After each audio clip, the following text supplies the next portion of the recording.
Your greatest weapon is not your sword or your axe. It is your voice. Do not be afraid to use it. Ce qu'elle n'a pas pour la cour. En fait, je l'ai sollicitée, c'est qu'elle n'est pas venue à mon contact. Ne vous inquiétez pas, on était au même rang. Bon, bien, mais écoutez, on l'apprend, on va voir ce qui nous en est dit. Donc vous vous appelez Victorien Vallée et vous... Vallée, je suis victorien, donc vivant victorien, Vallée écrit en tout capital, c'est pas moi, c'est une fiction juridique. D'accord. Je ne suis pas une personne juridique au sens légal. Monsieur, non, je ne suis pas monsieur, je suis victorien. Ça ne va pas être possible. Mais je m'appelle Victorien, je ne suis pas monsieur, je suis désolé. Alors, après tout, je vais vous appeler madame, peut-être que ça colle mieux. Non, ni monsieur ni madame, je suis victorien. Je prends la salle à témoin. Oh, prenez à témoin. Oui, je prends la salle à ça témoin. va pas nous avancer beaucoup. Greffier, s'il vous plaît, vous pouvez enregistrer mes serments dans la minute du procès verbal, s'il vous plaît. La greffière note ce que la cour lui demande de noter. Bah oui, tu as enregistré mes serments. Vous n'êtes pas la cour. Alors je poursuis et je vous indique que si ça n'est pas possible d'aller plus loin, on va faire sans vous. Y a-t-il un gage fiduciaire? Voilà. Il y a une confiance? Alors, C'est qui le bénéficiaire de la confiance? C'est bien moi, non? je disais donc... Y a-t-il un gage fiduciaire, s'il vous plaît? Y Ça ne a-t-il un veut gage rien dire, fiduciaire? ça ne S'il veut y a rien un gage dire, fiduciaire, c'est que la personne a déjà été jugée au préalable. Et on la juge une seconde fois, la chose n'est pas permise. Bien. S'il n'y a pas de gage fiduciaire, il n'y a pas d'affaire. Donc nous n'avons rien à faire ici. Il est où le drapeau, là, dans la salle d'audience, s'il vous plaît? Il n'y a pas de drapeau? Il n'y en a pas. Ah oui, justement, je réfute de la légalité du tribunal pour défaut de présentation du drapeau français dans la salle d'audience. Est-ce qu'on peut avancer un petit peu? Parce que ça n'est pas comme ça que ça se passe. Ah non, comment on fait alors? Voilà. Vous n'avez pas de drapeau? J'ai pas vu votre cabis aussi en rentrant dans la salle d'audience, je ne l'ai pas vu. Vous n'avez pas de cabis? Vous êtes dépourvu de personnalité juridique pour pouvoir rester en justice? Bien. Je souhaiterais qu'on puisse avancer un peu, monsieur. Ah non, mais vous n'êtes pas des autorités judiciaires. Ah je crois que ça va être quel est difficile votre de faire statut de la- vos serments? Vous avez prêté serment? Bon alors si vous êtes assermenté, donc vous avez prêté serment. Alors, Greffier, veuillez enregistrer les serments de tous ces gens dans la minute du procès verbal. Taisez! Non, je me défends. Bon, je suis là pour me défendre. Terminé. Je suis là pour me défendre quand même. Je suis là Ça pour va me pas être défendre. possible, monsieur. Je suis là pour me défendre. Vous sortez comme ça de force alors. Voilà, regardez bien comment ça se passe la justice française. Regardez bien. Oui, bon, je poursuis donc, sans lui. Ça va être beaucoup plus court, je l'entends. Donc, monsieur a fait l'objet d'une comparution préalable le 23 juillet 2024 à Vannes, présenté au JLD, qu'il n'a pas trouvé important de le placer en détention mais sous contrôle judiciaire, de sorte qu'à l'audience devant le tribunal, monsieur était absent. Il lui était reproché d'avoir à Rieux et Saint-Étienne, entre le 19 mai 2024 et le 22 mai 2024, commis un outrage par écrit ou image non rendue publique de nature à porter atteinte à la dignité ou au respect dû à la fonction de Sébastien Marcon et de Philippe Gaillot, inspecteurs tous deux des finances publiques, personnes chargées d'une mission de service public, dans l'exercice ou à l'occasion de l'exercice de leurs fonctions, notamment en leur écrivant plusieurs mails. On va résumer les propos, dont certains disaient « Sachez qu'on ne va pas s'arrêter là, on va se mettre à plusieurs, on va saturer votre boîte mail de merde, de toute façon, ce que vous représentez, c'est de la merde. Au retour de flamme, ça peut faire très mal, la roue tourne. C'est vous qui allez morfler devant les tribunaux, les vrais, pas les tribunaux de facto, bande de grosses merdes. Il n'y aura pas de cadeau, ni de pitié pour chacun ou chacune d'entre vous devant les tribunaux. Rira bien qui rira le dernier. Bien attention, c'est vous qui allez morfler. Croyez-moi bien, on ne va pas lâcher. Pour ma part, je vais saturer votre boîte mail de mail. Et on ira plus loin dans la saloperie. On ira plus loin, vous avez du sang sur les mains, vous êtes que des pourris qui travaillaient pour une entité démoniaque. Voilà. Vous souhaitant malédiction ici-bas et dans l'au-delà. Sieur, parce que c'est pas monsieur, mais c'est sieur, donc ça nous renvoie 2 siècles plus loin. Sieur Gaillot Philippe et sieur Marcon Sébastien. Ça, c'était le premier délit. À Rieux, le 15 juillet 2024, commis un outrage par parole, geste ou menace de nature à porter atteinte à la dignité ou au respect dû à la fonction de Laurent Taillandier-Soubrane et de Lucas Tatar, personnes dépositaires de l'autorité publique, puisque gendarmes, dans l'exercice ou à l'occasion de l'exercice de leur fonction, notamment en mentant sur son identité, ça, un outrage, en comparant la gendarmerie à une société privée, comme tout à l'heure avec la demande de cabis de la Cour, en leur déclarant « vous n'avez rien à foutre ici, foutez le camp », en les filmant avec insistance, et ce en état de récidive légale pour avoir été condamnés le 2 juin 2022 par une ordonnance d'homologation du président du TJ de Rennes.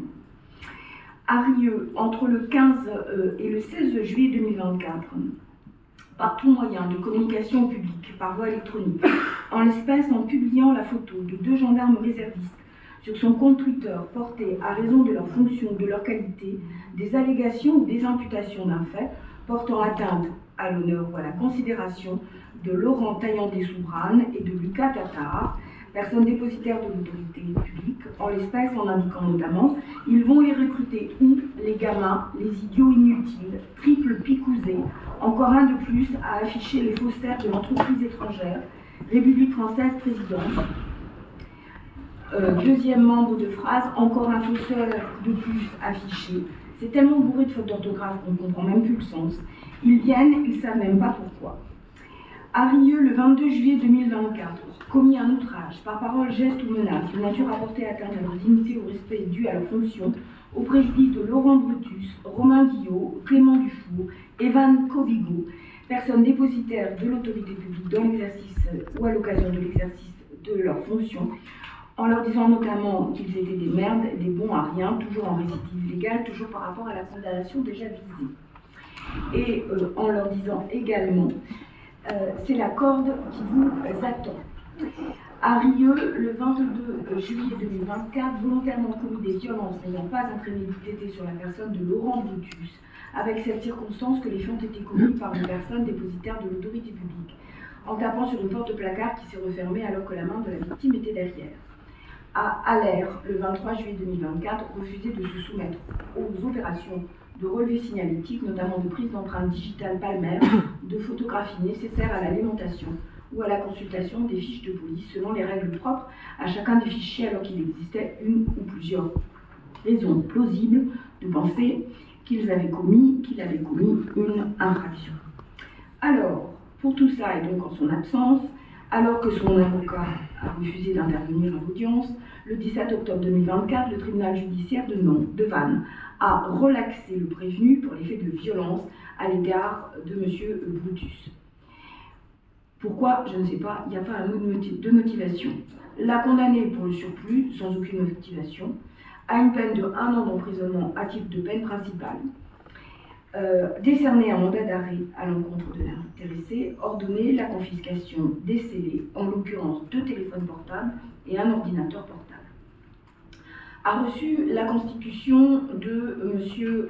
Taillandier-Soubrane, a condamné le prévenu à lui payer 800 € en réparation du préjudice moral, plus 1440 € au titre de l'article 475.1.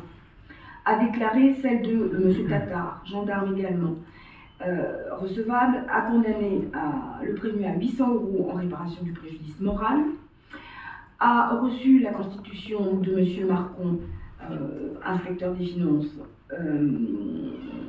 donc constitution recevable, condamnation à l'euro symbolique en réparation du préjudice moral, a déclaré la constitution de Laurent Brutus recevable et l'a condamné à une somme de 200 € en réparation du préjudice moral. Le prévenu a vu le mandat d'arrêt exécuté le 10 janvier 2025, lors duquel le magistrat du parquet a relevé qu'il hurlait lors du déferment en permanence, comme aujourd'hui, qu'il refusait de signer tous les procès-verbaux. Il était évoqué des problèmes psychiatriques. L'intéressé a fait faire appel par un conseil le 14 janvier 2025 sur le dispositif pénal et civil. Vu comment c'est rédigé, l'acte, ça veut dire que la Cour serait aussi saisie d'un appel du prévenu sur la relaxe. Ce qui est inquiétant, mais bon, c'est comme ça. Le ministère public, lui, a fait appel de l'entier dispositif pénal. Les parties civiles ne sont pas appelantes de cette décision. Alors, nous avons comme partie civile, au terme de la poursuite, Laurent Taillandé-Soubrane, Lucas Tatar, Sébastien Marcon et Laurent Brutus. Je pense que c'est tout. Donc, on va quand même faire le point. Monsieur Marcon a un conseil. C'est vous, maître Bois. Maître Bois. C'est ça. Maître Neveu, vous représentez Monsieur Tatar, Monsieur Taillandé-Soubrane, Oui, mais pas Monsieur Brutus. Voilà. La Cour n'a pas reçu d'écrit de la part de M. Brutus, qui a été convoqué à personne pour cette audience, qui aurait donc pu faire éventuellement des observations, demander la confirmation, en tout cas indiquer quelle était sa position. Ce n'est pas le cas. Bien, alors le rapport était fort long parce qu'il reprenait en détail les faits reprochés à l'intéressé, ne serait-ce que pour pouvoir poser des questions ultérieurement. Je vais essayer de les résumer autant que faire se peut, mais c'est relativement compliqué, du coup. Alors, je vais indiquer pour la compréhension de la Cour que le 23 mai 2024, Sébastien Marcon, qui est donc inspecteur des finances publiques en poste à Saint-Étienne à l'époque, va déposer plainte au commissariat de police pour outrage à personne chargée d'une mission de service public au regard de son statut entre le 19 mai 2024 et le 22 mai 2024. Il déclare que dans le cadre de ses fonctions, il a eu à recevoir, dans le cadre d'une saisie, une certaine contribuable habitant à Saint-Étienne, relevant de son service, et donc il a tout à fait normalement reçu. Il explique que l'entretien avec cette dame était houleux, mais qu'il y avait à lui reprocher absolument aucun comportement qui puisse recevoir, à son sens, une qualification pénale, mais que quelques jours après cet entretien, lui-même et son collègue, M. Philippe Gaillot, ont commencé à recevoir des messages que j'ai déjà lus en donnant connaissance de la prévention, en indiquant un processus qui allait s'enclencher, à savoir que l'auteur des messages voulait saturer la boîte mail avec tous les qualificatifs qui vont bien, de merde, etc., etc., et puis des outrages proprement adressés aux personnes représentant ce service, puisqu'il les traite de grosses merdes, d'entités démoniaques, de criminels de basse envergure. Le tout étant accompagné d'un certain nombre d'injonctions aux inspecteurs des impôts, dirait-on autrement, plus simplement, pour faire cesser les démarches de saisie à l'encontre de Madame. La boîte qui est à l'origine de l'envoi de ces mails, c'est Valet Victorien, en minuscule, pour faire plaisir à monsieur, 78, sa date de naissance, gmail.com. À cette première plainte va être jointe la plainte du directeur départemental des finances publiques, qui reprend dans le cadre d'un article 40 la procédure déjà dénoncée par son homologue.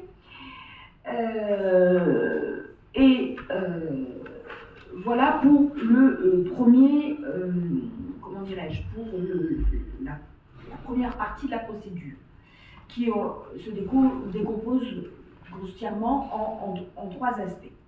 Deuxième aspect, le 22 juillet 2024, le 16 juillet 2024, les gendarmes vont aller sur le réseau social TikTok et ils vont se rendre compte que... Numéro d'indigène, je vous filme, hein. J'enregistre. Vous avez un numéro d'indigène, vous avez un numéro. Vous n'avez aucun numéro. Ni un ni l'autre. Ni un ni l'autre, vous avez un numéro. Ouais, ah, votre nom c'est gendarmerie. C'est bien, c'est marrant. Ouais, vous êtes une société privée, exactement. C'est quoi votre numéro d'indigène? Vous êtes obligé de me le donner? Votre numéro d'indigène? Je vais prendre la voiture aussi. Hein.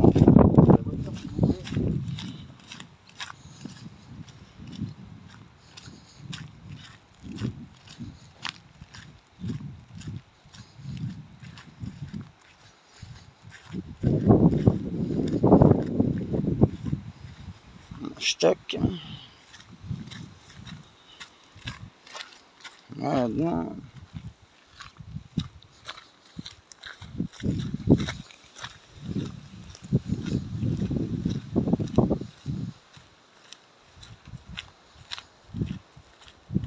C'est bon, vous avez pris en photo la voiture? Ouais, je vous prends bien aussi en photo. Ah non, non, vous n'allez pas me prendre en photo. Ah si, bah si, je suis chez moi. Hein. Non, non, Je suis mandataire ici, moi. Je suis chez moi. Ouais. Je suis Alors, mandataire du patronyme juridique. Non, ça, c'est pas moi, ça. C'est pas moi, ça. Je vous interdis de l'écrire, je vous ai dit. Je vous interdis de l'écrire, de l'utiliser, de le prononcer et même de le penser. Je vous interdis. C'est un patronyme juridique. Ouais, mettez ça dans la boîte aux lettres si vous voulez, mais c'est pas moi. Et remettez pas les pieds ici. Parce que ici, c'est privé. Vous êtes une société privée. Moi, je suis pas une société, je suis pas une marchandise. Hein? Je suis pas une société, je suis pas une marchandise. Rien. Je suis pas votre marchandise. Je vous appartiens pas. Oui. D'accord? Très bien. Très bien, très bien. Allez, foutez-moi le camp d'ici et revenez pas.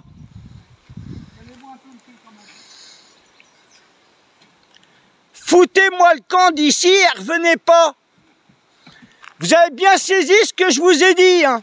Je suis mandataire du patronyme juridique, je sais même pas pourquoi vous me convoquez, vous me faites des faux en écriture et des usages de faux, et un jour que ça va se péter la gueule, moi je viendrai vous chercher aussi.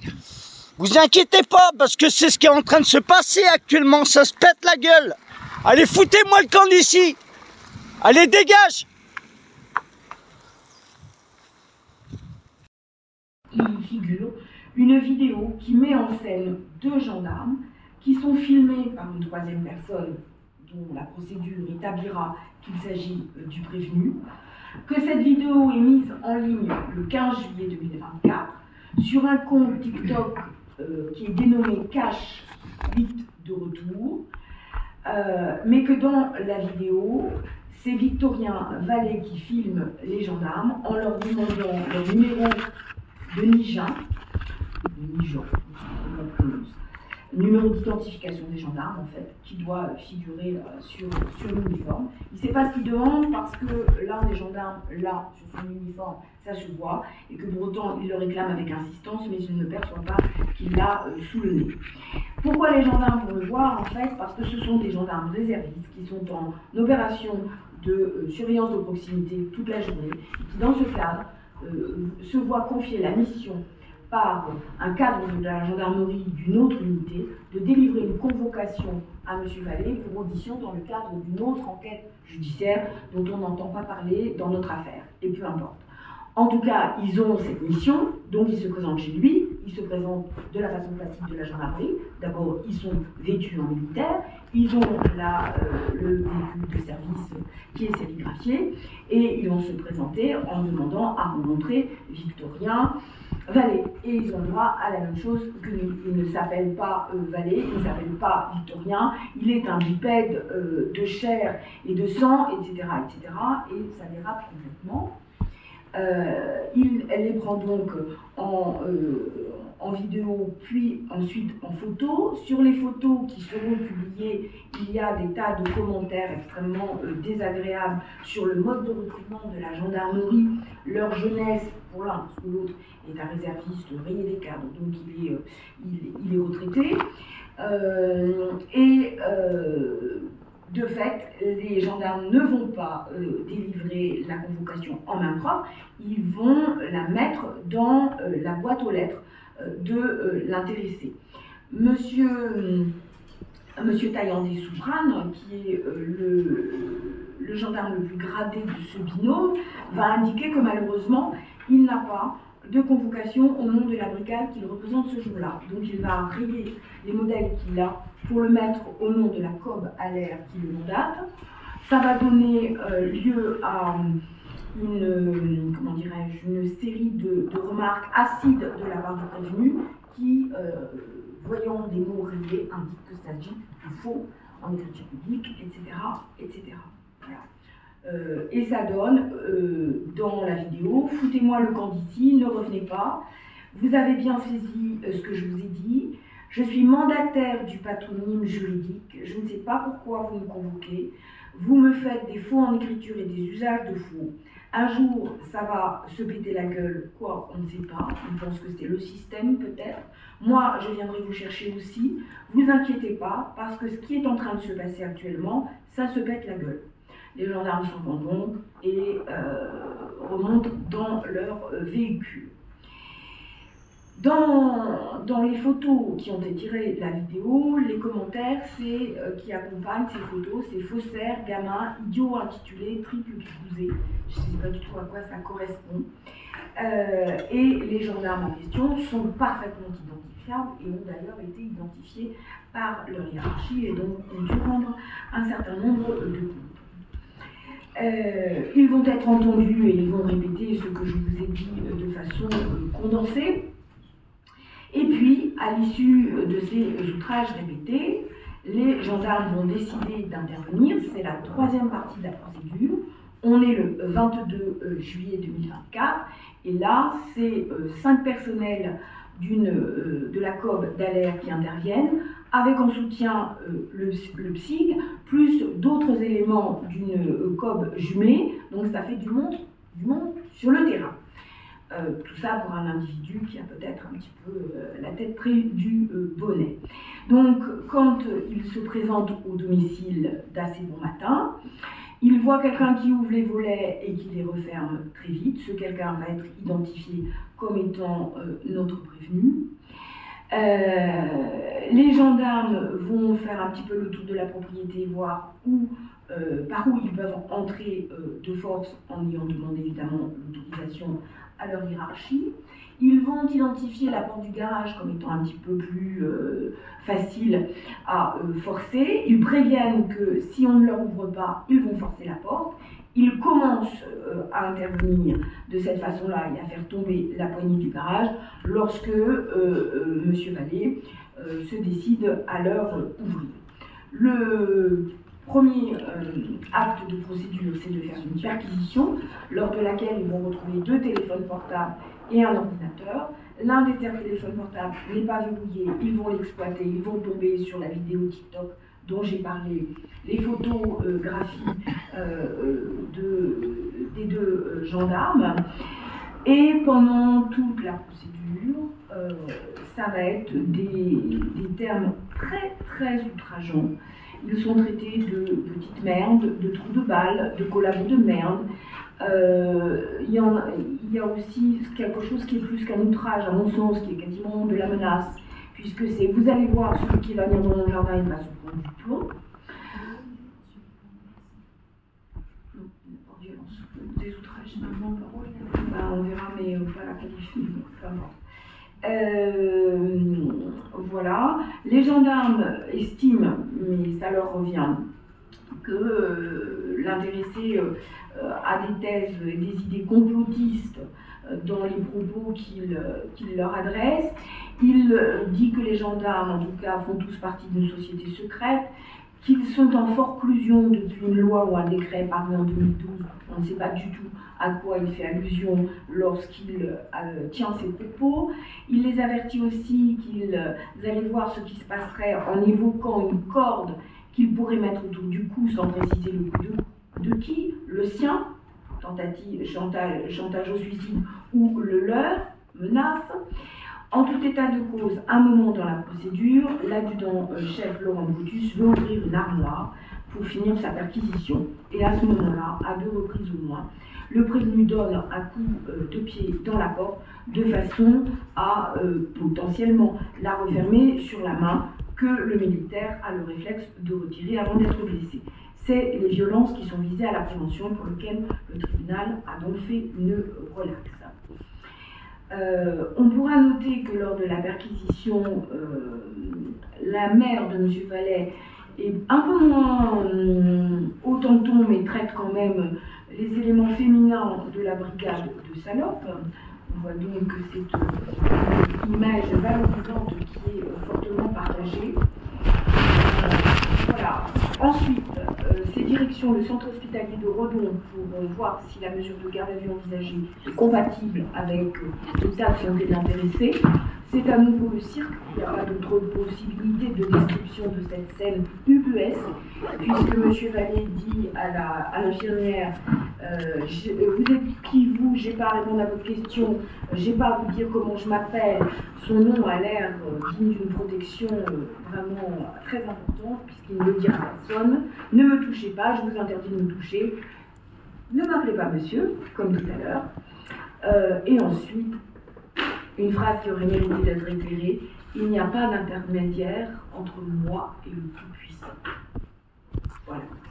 Le médecin appelé à la rescousse a droit au même traitement, donc retour à la brigade et audition. Et là, c'est un festival. Monsieur ne veut pas déclarer son identité. Il refuse de se soumettre aux éléments d'identification présentant, etc., ce qui est reproché par le délit qui est visé. On l'informe des conséquences possibles, il maintient son refus, et ensuite il explique qu'il n'a pas de précision à leur donner sur son comportement, que s'il ne veut pas s'expliquer, c'est parce qu'il ne comprend pas l'origine de la visite des gendarmes et de la convocation qui lui était donnée, qu'il n'avait aucune certitude que c'était des gendarmes, puisqu'ils avaient refusé de lui donner ce fameux numéro Nijan, et que de nos jours, n'importe quel voleur peut être déguisé en gendarme et rentrer chez lui. Bon, voilà. C'est très très long, il y en a des pages et des pages et des pages de déclarations. Il a refusé de répondre à la question qui était intéressante, de savoir quels étaient ses liens avec la dame objet du contrôle pour une taxe à l'habitation, il me semble, à Saint-Étienne, Madame Pilia, et se retranchant derrière son droit à la vie privée. Voilà. Et en revanche, il n'a pas contesté, lors d'une deuxième audition, que dans le téléphone, on ait trouvé effectivement la vidéo publiée sur TikTok, et qui avait fait quand même un nombre de vues assez impressionnant. Les gens semblent friands de ce genre de spectacle. Voilà. Et pareil, le mot forclusion revient tout du long de son audition, sans contact.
ce qu'il entend par là.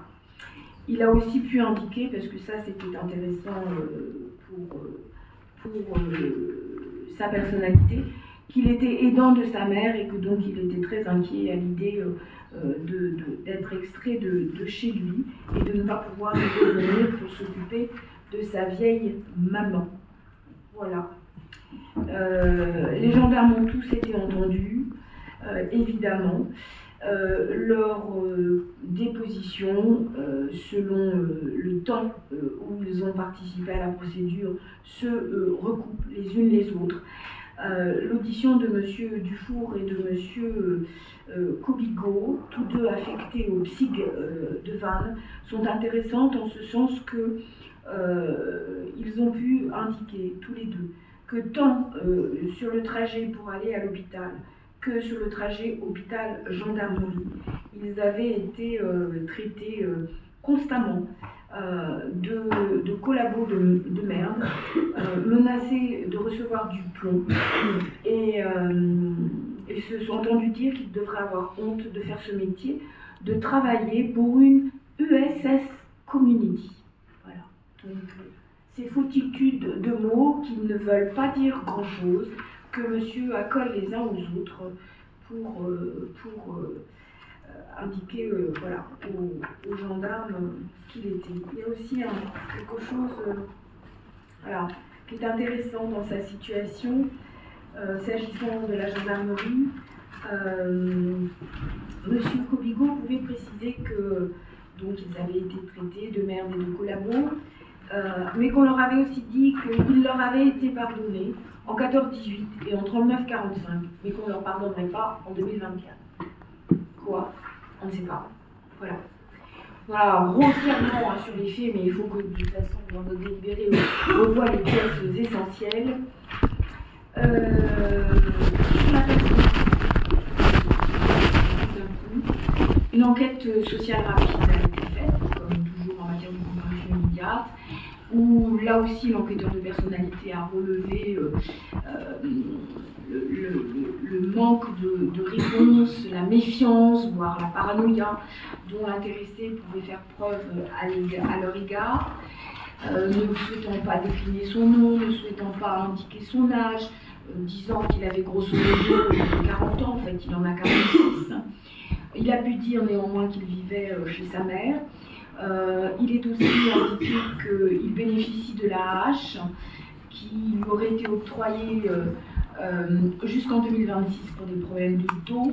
Et puis au décours d'une phrase, il a lâché que peut-être, mais ça n'a pas été vérifié, et c'est que du déclaratif, il souffrirait d'une sclérose en plaques. En tout cas, il a indiqué que depuis quelque temps, il n'avait plus de traitement, il n'arrivait pas à gérer ses émotions. Il a évoqué une expérience en BTP comme maçon, coiffeur brancheur en Amérique 2 ans auparavant. Il a expliqué sur la situation de sa mère, 80 ans, souffrant d'une maladie dégénérative apparemment, mais à 100%. Ce qui est faux, puisque à cours de cette procédure, les gendarmes qui sont souvent en lien avec les maires ont informé le maire qui plaçait monsieur en garde à vue pour que quelqu'un puisse s'occuper de la vieille maman. Et le maire a dit, pas de souci, le deuxième fiston, il habite aussi dans le bourg, je le préviens tout de suite. Donc, il n'est pas le seul à s'occuper de sa mère. Donc, l'expertise psychiatrique demandée pendant le contrôle judiciaire par le procureur de la République n'a pas été réalisée puisque l'intéressé ne s'est pas présenté à la convocation de l'expert judiciaire. Il ne s'est pas fait connaître d'ailleurs. Et le casier judiciaire nous montre que M. Vallée est fort connu des juridictions, qu'elles soient régulières ou pas, assermentées ou pas. 22 mentions, dont 8 pour des faits similaires d'outrage à personne dépositaire de l'autorité publique. 2 fois en 98, il a été condamné à 3 mois d'emprisonnement avec sursis, puis à des jours amende à l'époque en francs.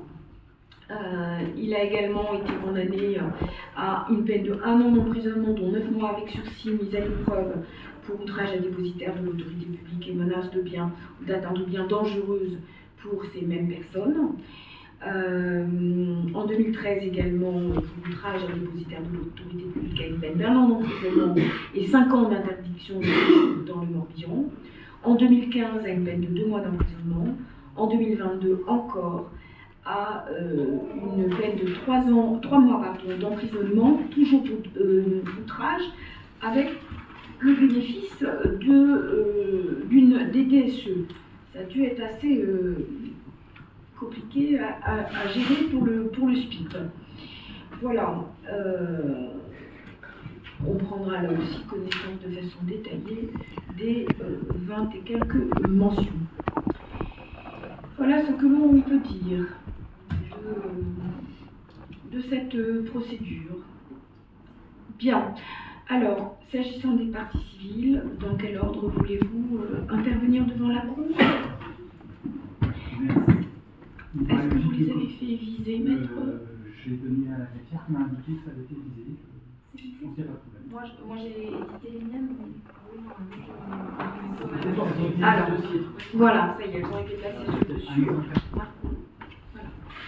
Vous voulez en récupérer une? Je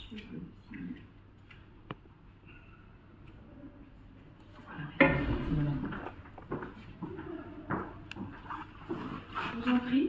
Oui, quelques mots au soutien des intérêts de M. Marcon, qui est en été la première victime des agissements de M. Vallée. M. Marcon, il est inspecteur des finances publiques à Saint-Étienne. Il ne connaît ni de près ni de loin M. Vallée. En réalité, il explique quand il va déposer plainte qu'en mai 2024, il reçoit une de madame qui doit de l'argent, elle redevable une certaine somme auprès de l'administration fiscale. Il y a une rencontre un peu tendue et on peut comprendre que madame, semble-t-il, va faire l'objet d'une saisie sur salaire parce qu'elle doit effectivement de la taxe d'habitation, je crois, auprès de l'administration fiscale. Et au cours de cette entrevue, il n'y a pas de difficulté particulière, c'est un peu tendu, elle est un petit peu énervée, mais rien qui relève du moindre comportement pénal. Le problème, c'est ce qui va se passer après. Quelques jours plus tard, monsieur Marcon va recevoir sur son adresse professionnelle des mails qui sont proprement inadmissibles, qui sont parfaitement injurieux, que vous avez demandé votre boîte mail de merde de mail. De toute façon, tout ce que vous êtes, c'est de la merde, je m'en tiens là, mais il y a ce qui figure en prévention, il y a toute la litanie du discours qui est tenu par M. Vallée dans ces mails.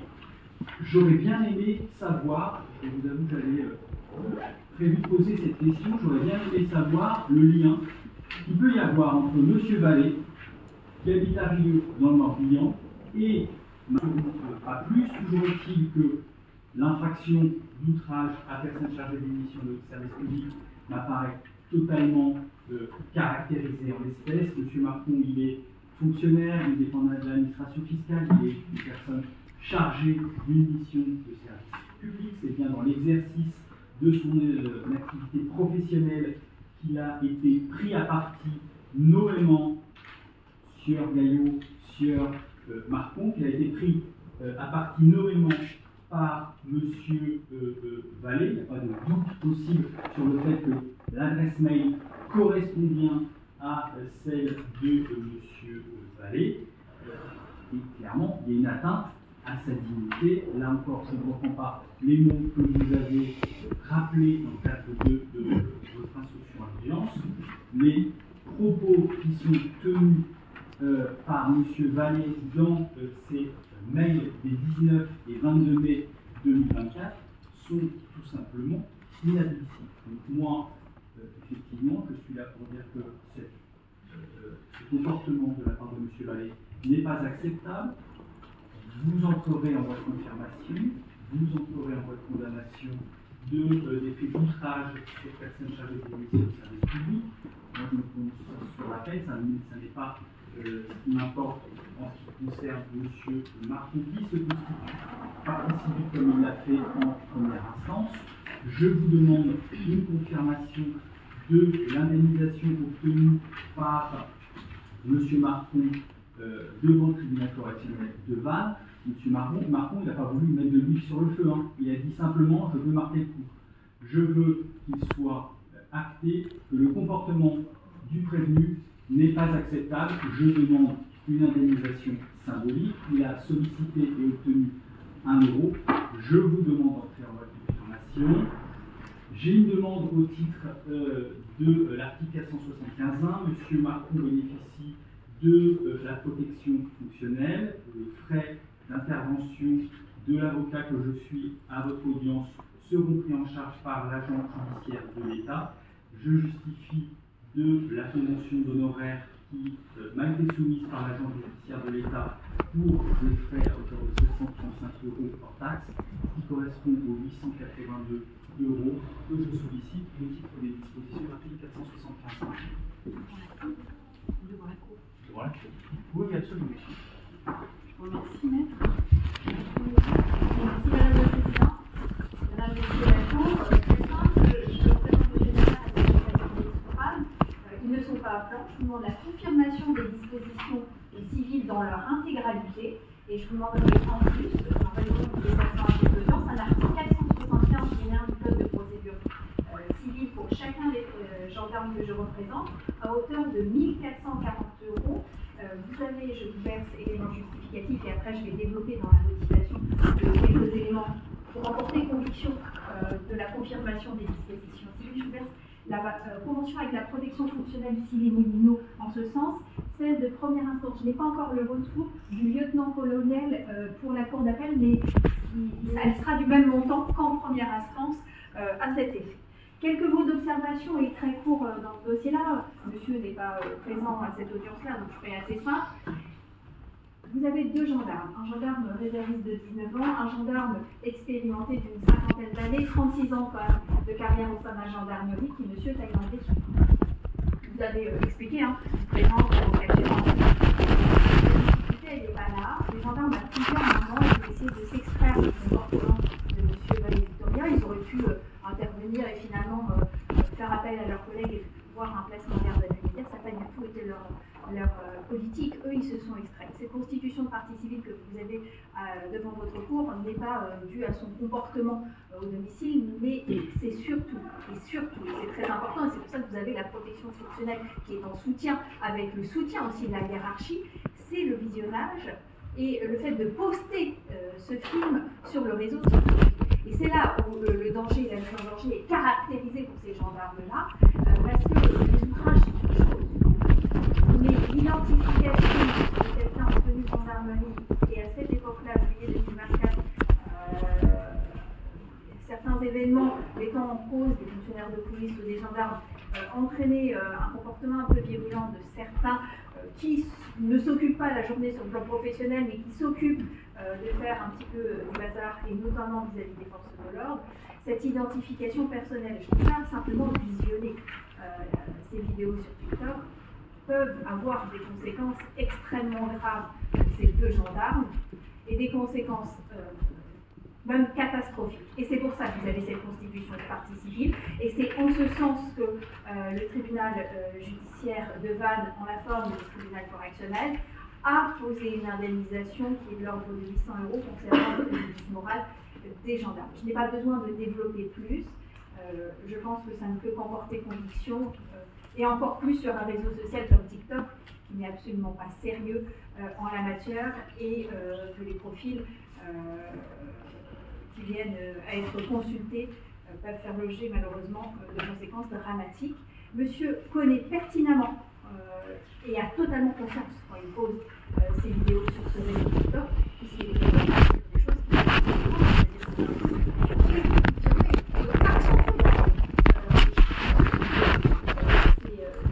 je n'ai pas d'autres observations. Je vous remercie, maître. Madame l'avocat général, je vous remercie, madame la présidente. Donc, j'ai M. Vallée, son parler devant la cour, suite à sa condamnation par le tribunal de première instance, poursuivi pour cette infraction. Donc, il s'agit de l'infraction pour l'utilisation de gendarmes, des coupables de la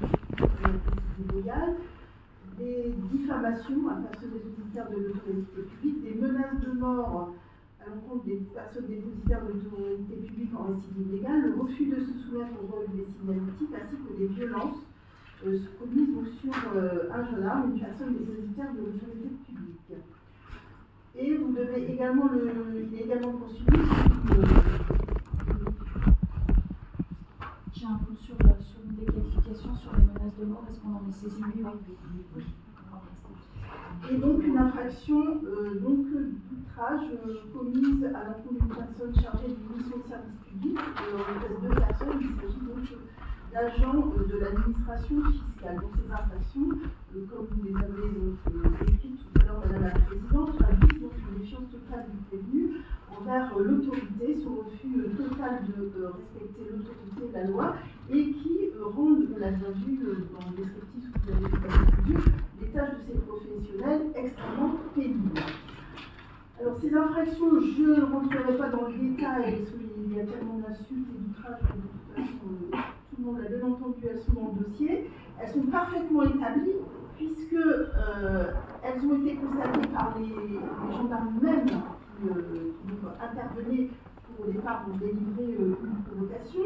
Étant rappelé que ces gendarmes sont des personnes assermentées, chargées de constater les infractions, et que vous avez suffisamment d'éléments qui vous permettent d'en prendre votre condamnation. Donc moi j'ai relevé concernant les infractions pour les gendarmes 1, 5, 7, 13, 14, 21, plus toutes les déclarations individuelles de chaque gendarme qui a été passé à toutes ces infractions.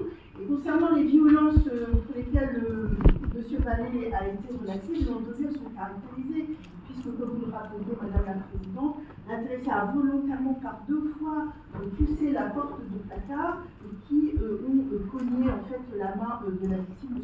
Boutus, et qui sont forcément constitutives de violences volontaires sur une personne dépositaire de l'autorité. Concernant donc l'infraction d'outrage à personne chargée d'une mission de service public contre les agents de l'administration fiscale, là aussi elles sont caractérisées puisqu'il est établi que ces personnes qui font normalement leur travail reçoivent en fait des outrages par mail en provenance du prévenu. Ça a été établi par la procédure. Donc là encore, il s'agit bien d'une infraction qui est parfaitement établie. Alors, il est vrai que dans ce dossier, donc, on a entendu M. parler tout à l'heure, de s'interroger sur son état mental. Toujours est-il que pendant la procédure, le ministère public a fait le nécessaire. Il a fait en sorte qu'il puisse voir un petit cadre, voilà, si il avait des difficultés particulières, qu'il pouvait remettre en cause sa responsabilité pénale. Donc, au lieu de se présenter à son rendez-vous, il a préféré ne pas y aller, ce qui fait que aujourd'hui, vous devez en fait statuer donc, n'ayant pas cette expertise, mais ce n'est pas la faute du ministère public ni de la Cour. Donc, au vu de tous ces éléments, moi, je vous demanderai donc de déclarer coupable de l'ensemble des infractions, des 7 infractions qui lui sont reprochées.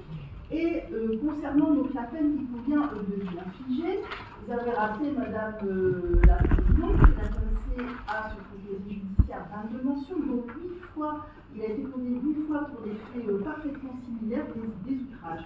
Il a bénéficié d'alternatives aux poursuites qui n'ont pas permis qu'il évite de renouveler les infractions. Donc vous avez un casier judiciaire chargé, une multiplicité d'infractions, il est multirécidiviste, il est établi qu'il manque de respect à l'autorité judiciaire, également à la justice, puisque tout à l'heure à l'audience, il est impossible d'instruire normalement sans devoir donc, le faire sortir de la salle. Donc nous avons vraiment aujourd'hui la preuve, encore une fois, que l'intéressé se moque éperdument des règles.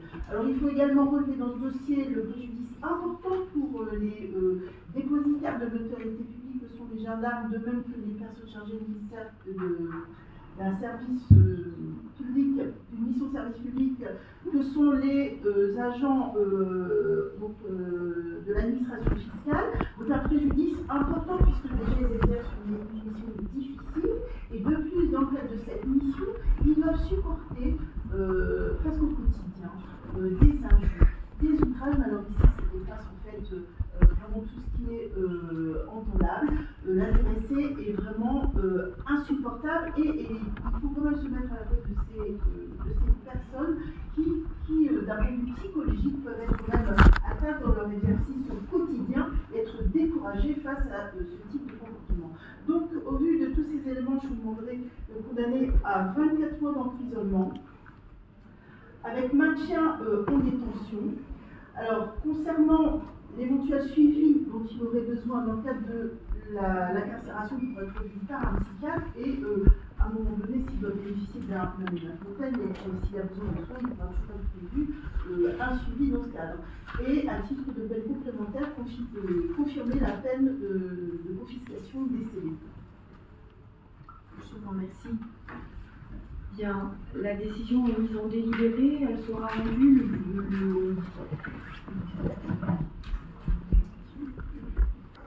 Eh bien, le mercredi 16 à 14h, ce sera en vacation.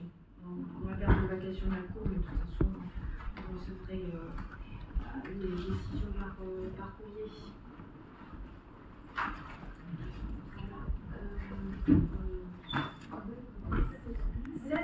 Oui, vous avez dit le 16, mais quel mois? Pardonnez-moi. Avril, avril. Ah oui, 2025. À 14. Voilà, merci.